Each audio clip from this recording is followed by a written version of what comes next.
हाल ही में सीबीएसई ने class 9th और 10th के लिए एआई को एक सब्जेक्ट के तौर पर इंट्रोड्यूस किया है। इसके अलावा आईआईटी हैदराबाद इंडिया की पहली ऐसी इंस्टीट्यूट बन चुकी है जो आर्टिफिशियल इंटेलिजेंस में बीटेक करवा रही है। सुंदर पिचाई का कहना है कि एआई का ह्यूमैनिटी पे आग, बिजली और इंटरनेट के बाद सबसे बड़ा इंपैक्ट पड़ेगा। वहीं इलॉन मस्क का कहना है कि आर्टिफिशियल इंटेलिजेंस हमारे लिए न्यूक्लियर वेपन से भी खतरनाक हो सकता है।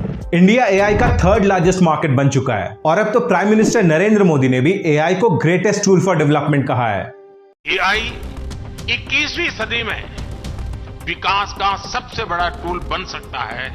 और अब तो पूरी दुनिया एक ही बात कह रही है कि क्या इलेक्ट्रिक बल्ब और गन पाउडर के इन्वेंशन के बाद एआई दुनिया का सबसे बड़ा रेवोल्यूशन बनने वाला है।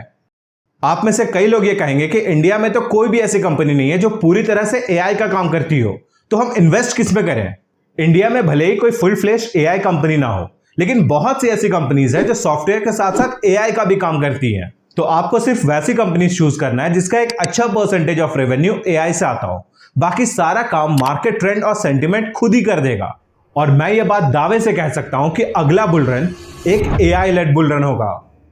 अगर हम इसके मार्केट साइज की बात करें तो साल 2027 तक इंडिया का एआई मार्केट $17 बिलियन का होने वाला है और ये इंडस्ट्री हर साल 25 से 35% के रेट से ग्रो कर रही है।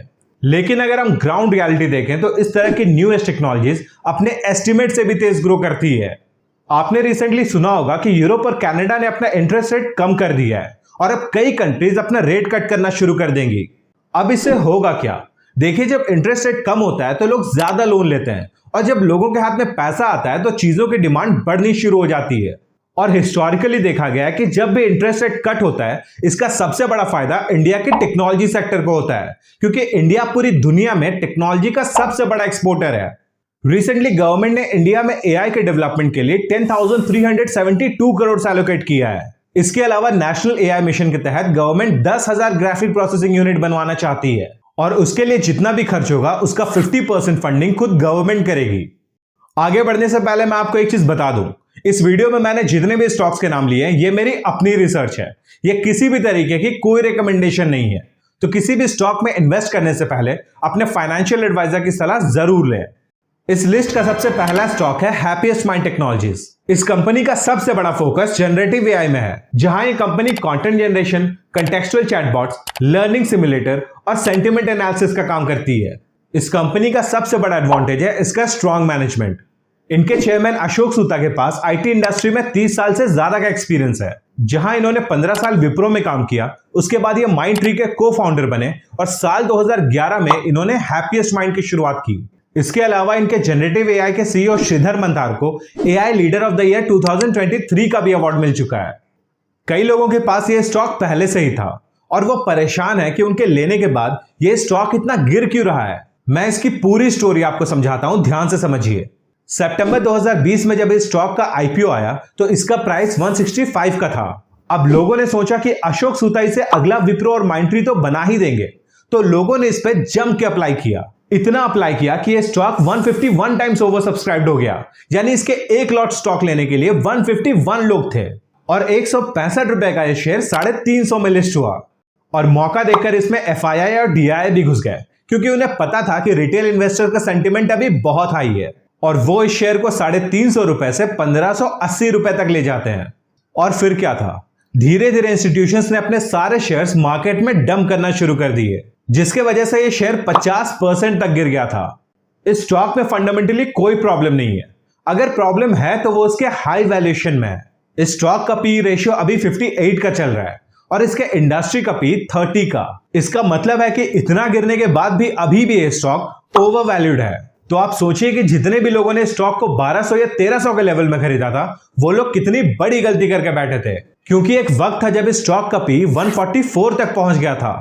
अपने अर्निंग्स कॉल में कंपनी ने बहुत बड़ा दावा किया है। उनका कहना है कि FY25 उनके लिए अब तक का बेस्ट ईयर होने वाला है। इनके चेयरमैन अशोक सूता का विजन है कि 2031 तक इनका रेवेन्यू $1 बिलियन का होना चाहिए और इसके लिए इन्हें अपने जनरेटिव एआई के बिजनेस यूनिट से बहुत उम्मीदें हैं। इनके जनरेटिव एआई को ज्यादातर ऑर्डर्स हेल्थ केयर सेक्टर से आ रही है, जहां ये कंपनी एमआरआई और सीटी स्कैन में होने वाले मिस्टेक्स को मिनिमाइज करने का काम कर रही है। और इसके अलावा ये कंपनी रिसर्च कर रही है कि एआई का यूज करके हार्ट अटैक और दूसरे डिजीज को पहले ही प्रेडिक्ट किया जा सके। और इनके जनरेटिव एआई बिजनेस को सिर्फ 1 साल में ही 14 कस्टमर्स और 20 प्रोजेक्ट्स मिले हैं। और कंपनी का कहना है कि इनका जनरेटिव एआई आने वाले कुछ सालों में इस कंपनी के लिए एक बहुत बड़ा रेवेन्यू सोर्स होगा। आपको पता है कि मैं अपने हर वीडियो में आपसे स्टॉक मार्केट से रिलेटेड एक क्वेश्चन करता हूं, जिससे आपके स्टॉक मार्केट की नॉलेज यहां से यहां पहुंच जाएगी। लेकिन आज से मैं अपने हर एक वीडियो में एक वर्ड्स ऑफ विजडम भी शेयर करूंगा, और ये वर्ड्स ऑफ विजडम सिर्फ 2 तरीके के लोगों को पता है। पहला वो जिन्होंने स्टॉक मार्केट में एक बड़ा पैसा कमाया है, और दूसरे वो लोग जिन्होंने स्टॉक मार्केट की कम से कम 50 बेस्ट सेलर्स किताबें पढ़ी हो। तो चलिए स्टार्ट करते हैं आज के सवाल से। तो आज का सवाल है कि किसी स्टॉक का मार्केट कैप किस तरह से कैलकुलेट किया जाता है। तो आपके ऑप्शंस हैं A, number of shares into total number of share holders, B, number of shares into cash from operations, C, number of shares into current share price, और D, total assets into current EPS. आपको अपना जवाब comment section में comment करना है, और जिसने भी सही जवाब दिया उनका नाम मैं अपने अगले वीडियो में बताऊंगा। जो अगली कंपनी है वो सिर्फ इंडिया की ही नहीं, पूरी दुनिया की one of the leading car automation company है। ये कंपनी मेजरली कार के सॉफ्टवेयर बनाती है, और धीरे धीरे ये एआई में भी शिफ्ट हो रही है।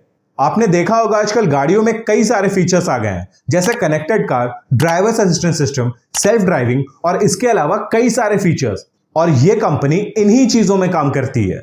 15 जनवरी 2019 को इस कंपनी का बिरला सॉफ्ट के साथ डिमर्जर हो गया, जिसके बाद ये एक अलग कंपनी बनकर निकली। ये कंपनी नेक्स्ट फॉर्च्यून 500 में भी शामिल हो चुकी है। इस कंपनी का क्लाइंट लिस्ट बहुत ही स्ट्रांग है, जिसमें फोर्ड, hyundai, होंडा, BMW और जैगवार जैसे बड़े बड़े नाम शामिल है। इस कंपनी का नाम है KPIT टेक्नोलॉजीज, और रिसेंटली रेनॉल्ट ने इस कंपनी को इंडिया में अपना स्ट्रैटेजिक पार्टनर भी बनाया है। देखिए, कार ऑटोमेशन की जो फील्ड है उसमें रिसर्च एंड डेवलपमेंट बहुत ही स्ट्रांग रोल प्ले करता है, और साल 2022 तक इस कंपनी ने 45 पेटेंट्स फाइल किए हैं। क्वार्टर 4 इस कंपनी के लिए बहुत ही स्पेशल रहा है, क्योंकि पिछले क्वार्टर में इस कंपनी को $261 मिलियन का ऑर्डर मिला है। इसका 39% रेवेन्यू यूएसए से आता है, 40% यूरोप से, और 21% दूसरे कंट्रीज से आता है। और इस कंपनी में एक बात और है, इस कंपनी में FII और DII की अच्छी खासी होल्डिंग है। लेकिन इस स्टॉक में एक प्रॉब्लम है। आप इन दोनों नंबर्स को कंपेयर कीजिए। इसका अपना पी अपने इंडस्ट्री के पी से 2 गुना पे ट्रेड कर रहा है। अब यहां एक बात समझिए, ऑटो सेक्टर इंटरेस्ट रेट से बहुत ही क्लोजली लिंक्ड होता है, क्योंकि ज्यादातर लोग अपने कार को EMI पे खरीदते हैं। तो अगर इंटरेस्ट रेट कम होगा तो इससे कार्स के सेल्स बढ़ेंगे, और अल्टीमेटली KPIT जैसी कंपनीज का ऑर्डर बुक और रेवेन्यू भी बढ़ेगा। मगर ये स्टॉक तो ऑलरेडी ओवरवैल्यूड है, तो क्या इंस्टीट्यूशन इसे इतने हाई वैल्यूएशन पे खरीदेंगे? नहीं। तो ऐसे केस में अगर आप एंट्री करते हैं तो आप इंस्टीट्यूशन को सिर्फ एक इजी एग्जिट देंगे, और आपका हाल भी हैप्पीएस्ट माइंड के इन्वेस्टर्स की तरह हो जाएगा। तो अब वक्त हो चला है हमारे आज के वर्ड्स ऑफ विजडम का। तो आज का वाउ स्टेटमेंट है कि अगर आप स्टॉक मार्केट में हाई रिटर्न्स चाहते हैं तो वैसे स्मॉल कैप कंपनीज में इन्वेस्ट कीजिए जो अपने सेक्टर के मार्केट लीडर हैं। जो अगली कंपनी है वो एआई की एक जानी मानी कंपनी है। इस कंपनी ने अडोबी, सेल्सफोर्स, रेड हैट और AWS के साथ टेक्नोलॉजिकल पार्टनरशिप की है, जिससे इसका ब्रांड वैल्यू और क्रेडिबिलिटी दोनों ग्रो कर रहा है। रिसेंटली इस कंपनी ने आर्टिफिशियल इंटेलिजेंस और मशीन लर्निंग के लिए एक सेंटर ऑफ एक्सीलेंस भी सेटअप किया है, और यह कंपनी प्रेजेंटली 30 से भी ज्यादा कंट्रीज में ऑपरेट कर रही है। इस कंपनी का नाम है KSolve इंडिया, और इस कंपनी को इकोनॉमिक टाइम्स की तरफ से MSME ऑफ द ईयर का भी अवार्ड मिल चुका है। इस कंपनी के पास करंटली 150 से ज्यादा क्लाइंट्स है। इस कंपनी का 82% रेवेन्यू अपने रिपीट क्लाइंट से आता है, और इसका 33% रेवेन्यू अपने टॉप 5 क्लाइंट से आता है। इससे पता चलता है कि इस कंपनी का अपने क्लाइंट्स के ऊपर में एक जबरदस्त पकड़ है, और क्लाइंट पे कंट्रोल होने का सबसे बड़ा फायदा है कि आपका ऑपरेटिंग मार्जिन स्ट्रांग होगा। आप इसके क्लाइंट्स में कंपेयर कर सकते हैं कि ओरेकल के बाद सबसे ज्यादा ऑपरेटिंग मार्जिन इसी कंपनी के पास है। रेवेन्यू के लिहाज से ये क्वार्टर इस कंपनी का अब तक का बेस्ट क्वार्टर रहा है, क्योंकि इस क्वार्टर में इस कंपनी का रेवेन्यू अब तक का हाईएस्ट था। अगर हम इसके रेवेन्यू का ज्योग्राफिकल ब्रेकअप देखें तो इसका 66% रेवेन्यू नॉर्थ अमेरिका से आता है, 23% इंडिया से, 7% यूरोप से, और 4% दूसरे अलग कंट्रीज से आता है। इसका ROE है 147% का, और इसका ROC है 197% का। इसका मतलब है कि इस कंपनी को अपने शेयर होल्डर्स के फंड को बहुत ही अच्छे तरह से यूटिलाइज करना आता है, और इनके पूरे कॉम्पिटिटर्स में इनके टक्कर का ROE और ROC किसी के पास नहीं है। ये एक डेट फ्री कंपनी है, और इससे बड़ी बात, इसके पिछले 3 साल का EPS ग्रोथ 57% का है, और अगेन इसके 3 साल का EPS ग्रोथ अपने कॉम्पिटिटर्स में से सबसे ज्यादा है। इस स्टॉक का पी है 38 का, और इसके इंडस्ट्री का पी है 31 का। इसका मतलब है कि ये स्टॉक अभी भी उतना भी ओवरवैल्यूड नहीं है। लेकिन अगर आपको 4 जबरदस्त स्टॉक्स के बारे में जानना है जो अभी डिस्काउंट में चल रहे हैं तो इस वीडियो पे क्लिक कीजिए।